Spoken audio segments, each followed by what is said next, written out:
So hello, what's up mga ka-J-Vlog? Welcome ulit sa panibagong video. And for today's video, another phone review na naman tayo. And this time, magre-review tayo ng magsasampung taon na iPhone ngayon. At ito ang iPhone 6s Plus. Okay po kaya ito i-consider ngayon 2025, lalo na sobrang mura na lang neto. Tara mga ka-J-Vlog, check natin.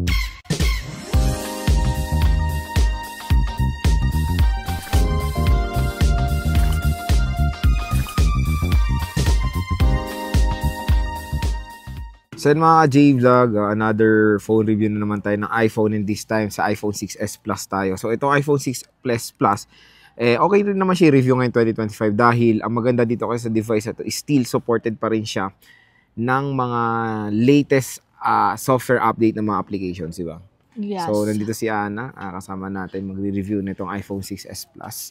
At dito nga sa ating topic is tingnan natin kung sulit pa ba itong iPhone 6s Plus ngayong 2025, lalo na sobrang mura na lang ito sa reviews, di ba? Actually, parang feel ko nasa around 6? Hindi, ano na lang to? 4? 4K. 4 o 4K? 4K. 3 to 4,000 for the iPhone 6s Plus. And ito is nasa 120GB. So, di ba ginamit mo na, may ganito ka rin before? Oo, 6s Plus. Pero, anong year ba yung 6s Plus dati? 2021 I think, or 2020. Yeah. Nagkaroon pa ng 6s Plus nun. And ito is still old device ko to. At ginamit ko to nung year 2021 din as well. Ito is 120GB sa 6s Plus. At magsasampung taon na to ngayong September 2025 dahil na-release to nung year 2015. At ito ay isang napakatagal na device sa market. Pero pwede pa tayo mag-download ng mga apps, no? So, yes, kasi ang iPhone 6s Plus ay hanggang iOS 15. iOS 15 siya. So, ito mga ka-J-Vlog, ang still supported pa rin ng mga application sa App Store is hanggang iOS 15 pa. So, tingnan nyo kung ganun ka-relevant ang iOS when it comes sa market. Ganun katagal pa rin siya na-support itong iPhone 6s Plus. Biro mo, kamusta naman kayo yung mga kasabayang Android neto, di ba? Sobrang wala na sila sa software update, iba hindi na nagagamit. Pero ito, nakakakita pa tayo ng second hand nito sa Green Hills. Tsaka yung iba na kasabayan siguro niya na Android, kahit malag na yun sa kahit social media. Pero yan, kahit social media, mabilis pa rin talaga siya. And still, hindi na support ng mga hindi na mga support ng mga applications. Pero itong 6s Plus is still supported pa rin ng mga latest, OS updates or application. And you can play ML pa dito. Yun ang maganda dito, di ba? Pwede pa kayo maglaro ng ML. So, ito yung iPhone 6s Plus natin. So, meron siyang 5.5 inches IPS LCD display. So, syempre, ito po yung old school na design ng iPhone 6s Plus. So, miss mo ba yung ganitong design? Or sa full screen ka na? Oo. Alam ko, di ba, sa 6s Plus, nagsimula si Rose Gold. Tama. Kasi, nung iPhone 6, gold yung gold. Ito, dito yung Rose Gold. Rose Gold talaga. So, I think di rin ako nagkakamali. Naging mabenta pa rin yan Rose Gold. Ang daming mga, dati ingit ako sa mga may Rose Gold na ganun. Kasi ang hirap din humanap ng Rose Gold talaga na 6s Plus, no? 6s Plus. Ito yung biggest iPhone before at sobrang expensive nito talaga dati. Lalo na kasi ito yung big jump compared doon sa base na iPhone 6s na sobrang liit lang ng screen, 4.7 inches. So, expect nyo, syempre, the battery neto is, mabisan malobat kasi maliit lang battery capacity. At napalitan ko na rin ang battery neto, tingnan nyo. Ang battery health na netong iPhone 6s Plus ko is nasa na lang to. Nasa 100%. Ayan, 100%. Palit battery na siya. Which is ganitong edad, considerable na dapat na palit na yung battery. Kasi yung mga ganyan, for example, original battery pa rin, expected yun na hindi nyo na talaga magagamit ng isang buong araw yung phone. And siguro kahit social media, mabilis talaga siyang malobat. Lalo na ngayon, halos nakikita mo lahat ng tao, nanonood na ng reels, mga videos, TikTok, something like that. So, mas okay talaga na palitan mo na yung battery if ever na may 6s Plus ka. Tama. And ito, meron pa to, I think, hindi ako nagkakamali meron pa tong 16 gig. Meron pang 16 gig to. 16 gig. 16 gig, 32, 64, and 128 ang pinakamataas dati. So, tingnan nyo, 2015, pinakamalaki is 128. Ngayon, ang pinakamaliit na for the Pro Max is 256. So, ganyan, kung makikita nyo ang innovation or yung changes when it comes sa mga applications na required storage is patagal na patagal, palaki ng palaki yung mga required storage kasi syempre, meron tayong mga bagong features na nadadagdag. And, saan pa ba tayo bibili? I think, si Ate Mayet, meron nito very few na lang. Yeah, no? Limited lang kasi, to be honest, hindi na tayo ganun nakakita ng 6S Plus kasi parang iba kinukonsider 7 Plus. Yung 7 Plus kasi is around nasa 6 to 7. And ito kasi nasa 3 to 4, which is very affordable, di ba? So, kung gusto nyo lang ng starter pack sa anak nyo na iPhone, maganda rin i-consider yung 6S Plus panimula sa kanila. Pero again, or backup phone. You can also use that for backup phone. Maganda to for Facebook, and again you can still play ML dito and even COD. At mamaya magpapakita tayo ng mga sample shots ng iPhone 6s Plus. Tingnan na, maganda pa rin ang camera nito. Maganda pa rin. Ayan, meron siyang single rear camera, syempre. At ito po yung aluminum. Ito bigyan ko kayo ng trivia when it comes sa 6s Plus and iPhone 6s. Ay, 6s Plus.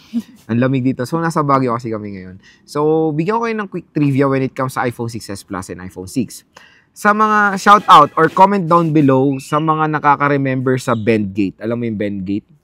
Hashtag Bendgate ng iPhone before. Hindi ka remember. Yung ginaganon, di ba? Hindi ka familiar ka ba doon? Hindi ako familiar doon. Pero nakita ko lang yun somewhere sa social media din. Yes, meron kasi akong iPhone 6 Plus noon. Binili ko yun as in nung release date. Hindi ako nagkakamali. Ang bili ko pa nun sa iPhone 6 Plus ko noon. 6 Plus is nasa around 50K 50 to 60K. Mahal pa rin. Mahal, super expensive ng 6 Plus.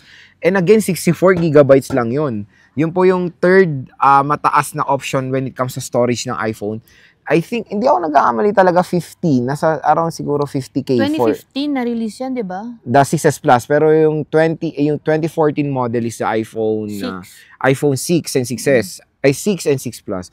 So, yun nga again, meron tayong tinatawag doon dati na nag-trend na hashtag Bendgate.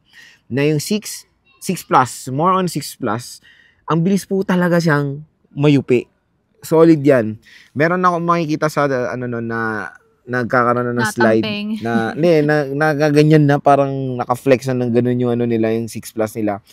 Pero dito sa 6S Plus, ay pinalitan nila yan. Inayos sila yung Bendgate na yan dahil inamin naman ni Apple na sobrang bilis mabend nung iPhone 6 Plus. So, etong material na ginamit ngayon sa 6S Plus is the 7000 series aluminum. So, mas mas sturdy siya compare sa iPhone 6 Plus. So, hindi siya madaling mag-bend. Dahil yun nga, bago yung material, the 7000 series aluminum na yun yung reason na ito yung reason kung bakit siya naging mabenta sa 6 Plus. Dahil yun nga, mas durable na yung aluminum na nilagay ni Apple dito sa device na to. So, yun. Ito si iPhone 6s Plus is merong 7000 series aluminum body frame. At dito sa right side, kung makikita nyo, nandito yung SIM tray and of course the power button. Sa left side is a ring and silent toggle and the volume rocker. Sa baba naman is a 3.5mm headphone jack, microphone, lightning port at speaker grills. So, dito naman is, meron tayo, of course, 5.5 inches IPS LCD display at syempre yung old school na bezel or yung napakalaking bezel ng iPhone 6s Plus. So, pero pinaka-favorite part ko talaga sa mga... favorite part mo sa ganyang device? Part ko talaga sa mga dating iPhone button. Yes, the very famous na... Ito talaga yung pinaka-gusto ko. Touch ID. Na nawala yan sa iPhone 10. Pero... mas ko doon is yung 7 Plus. Yung 7 Plus, hindi na button no? Yes. Hindi na button siya. Haptic button na ang tawag doon. So, yun na. Ito yung pinaka, last na may power. Ano yan? Na button mismo. Actual button. Kasi doon nga sa 7 Plus, 8 Plus, 8 and 7 is the haptic button. Wala na po siya talagang physical button. Kumbaga na lang, force touch. O may vibration na lang siya. Kumbaga. So again, itong iPhone 6s Plus, ganito po, ganito yung, kunyari, ito yung magandang investment when it comes sa Apple devices. 10 taon na to ngayon, pero usable pa rin. Yun yung maganda dito sa mga iPhones. Again, napakamura na lang. 128 GB, makakuha na kayo ng 3,000 to 4,000 pesos. Panimulang iPhone sa mga chikiting nyo, backup phone. Backup Di ba? phone, yeah. Pwede as a navigating tool. Again, mabilis siya malobat, pero when it comes sa casual things is very reasonable pa rin naman as a secondary smartphone. Again, pero pag ginamit niyo itong primary, pag gagamitin itong primary, hindi ba sasakit ulo mo? Sasakit ulo ko dyan, lalo na TikTok, yan, buhay ko, TikTok, Reels, YouTube. Baka mabuisit ako dyan eh. Bigla ako nalang ding binending. Partida plus to, mas malaki pa battery nito compared sa base na 6S, di ba? So again, we can recommend this smartphone for a secondary smartphone smartphone. Or Or secondary smartphone. for example, you can also, din to sa mga kids nyo. For me ako okay ako sa mga ganitong phone. Kasi tablet. Yung anak natin ganito rin yung, yung cellphone natin. Yung baby namin, cellphone niya na first is 6 Plus. 6 Plus. Yun ang gamit niya. 6 Plus yung gamit niya nun. Mas okay yan. Kasi kesa yung malaking phone. Kasi nabababad sila masyado eh. Malaki pa yung screen na Ayoko din kasi din ng masyadong malaki at tutok sila masyado. And again, is pwede nyo pa salpakan to ng SIM card compare sa mga ibang tablet na mas mahal pa dito sa 6S Plus. So again, tulad nga ng sinabi namin ni Ana, we can recommend this phone for secondary smartphone. At ulitin natin, bibihira na lang to sa Greenleaf. Kung wala kayong makita sa Greenleaf sa ganyang price, you can consider Marketplace as your secondary option to purchase iPhone 6s Plus. So, ito yung iPhone 6s Plus natin. So, na-purchase ko to noong year 2021. Good condition naman. So, hanggang ngayon is good condition pa rin naman siya kasi hindi ko na siya masyado ginagamit. I think ginagamit ko na to for review and for a email smartphone ko na lang tong smartphone na to. So, ayan siya. Ito yung rose gold natin. Dito nyo malalaman kung 6 or 6S Plus yung isang device. Pag meron tayong S dito, ayan, 6S Plus. At dito before is yung yung antenna band pa na niya, ganyan, yung exposed pa yung antenna band. And dito sa right side, ito siya yung single rear camera niya. Kahit single rear camera to, napakalinaw na itong device na to. Meron tayong flash. And of course, meron tayong SIM tray at yung power button niya. Sa left side is yung SIM tray yung ring and silent toggle and of course the volume rocker. Sa baba naman, meron tayong headphone jack. So, syempre, mga ka-J-Vlog, ito po yung last na device na nagkaroon ng 3.5mm headphone jack. So, wala na pong 3.5mm headphone jack sa iPhone 7 and 7 Plus. Meron tayong microphone and of course, yung speaker grill. So, single speaker lang to. Nagsimula rin po ang dual steer speakers sa iPhone 7 Plus. Ito po, ang very famous na bezel ng iPhones. So, 5.5 inches IPS LCD display. The very famous na Touch ID. Ayan, no? So, kung gusto nyo ng old school na iPhone, ito maganda rin naman siya as a backup smartphone. Again, magpapakita naman ako ng photo samples na itong smartphone na to. Still, very usable pa rin ng iPhone 6s Plus. So, dito tayo sa camera niya. Ayan, meron tayong photo mode. So, meron tayong photo mode dyan. Ayan, meron tayong video. Sa video niya, hanggang lang to. Full HD 1080p at 60 FPS. Meron tayong slow-mo, ayan, square and panorama. Wala pa tong portrait. So, very basic lang naman ng camera app ng iPhone before. Ayan, So, ayan siya. Front-facing camera. Meron siyang slow-mo, of course. Ayan. Pero walang specific na FPS eh. So, ayan mga ka-J-Vlog, yung ating quick look dito sa iPhone 6s Plus.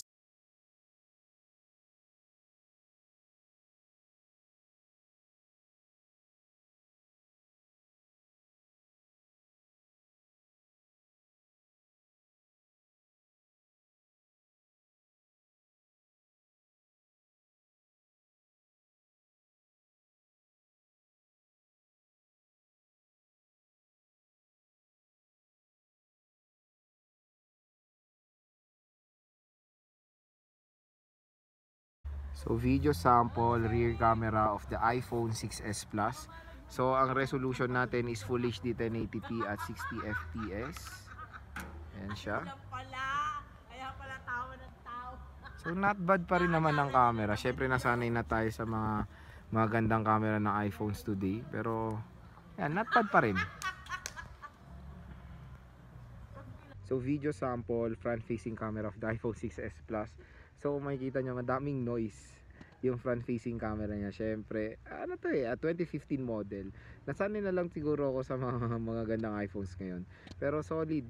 When it comes sa quality, syempre, acceptable nung 2015. Pero ngayon, parang Android na yung quality ng front-facing camera na itong iPhone 6s Plus, no? Marami lang noise. When it comes sa front. Pero pag try mo sa maliwanag later on. Kasi medyo na kasi padilim na din.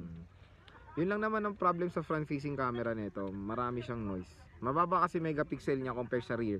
Kasi ngayon yung mga iPhones ngayon, same lang ng quality ng megapixel yung rear at front camera. So again mga J-Vlog, ito ay quick review lang sa iPhone 6s Plus ngayon 2025. Meron tayong photo samples. Magpapakita ko ng photo samples niyan mamaya. Nagpakita na ako ng photo samples niyan. At again, kung interested kayo mag-purchase ng iPhone, sa Greenest, wala na iba kundi sa nire-recommend nating shop. Sino ba yan? CMB Gadget and also KL Telecom by Ate Maya. So CMB is located Second second floor, Tiangge, XA07. And yung permanent shop naman nila is third floor, V Mall. Ayan. Green Hills, San Juan City. Green Hills, San Juan City. Sakay lang kayo ng elevator, escalator, nasa gitna lang po sila. Yes. So again mga J-Vlog, i-click nyo na lang po yung Facebook page nila nasa description box. Sabihin nyo lang na panood nyo dito sa vlog yung mga review units or yung recommendation, bibigyan kayo ng matic discount ng shop na yan. So ayan mga J-Vlog, ang ating quick review dito sa iPhone 6s Plus. Sana nakatulong to sa inyo kung nagde-decide pa rin kayo bumili netong na to, kumbaga old school na iPhone. Buyers!